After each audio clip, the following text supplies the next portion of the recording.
Keisha Ratu Liu alami flek sebelum melahirkan anak kedua. Berita seleb terkini, Keisha Ratu Liu membagikan kisahnya saat hamil anak kedua Adi Permana usai melahirkan. Artis Keisha Ratu Liu mengaku sempat alami flek sebelum melahirkan bayi perempuan dari Adi Permana. Kondisi Keisha Ratu Liu bahkan menurun hingga membuat Adi Permana protektif.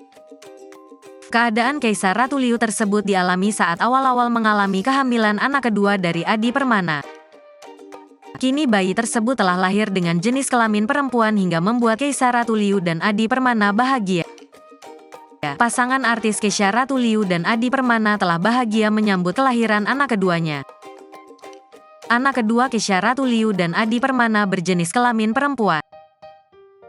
Diketahui Keisha Ratu Liu, istri Adi Permana sempat merasa berat saat hamil anak keduanya tersebut dibanding hamil anak pertama. Di samping itu, Keisha Ratu Liu sempat alami flek hingga Adi Permana protektif terhadap dirinya.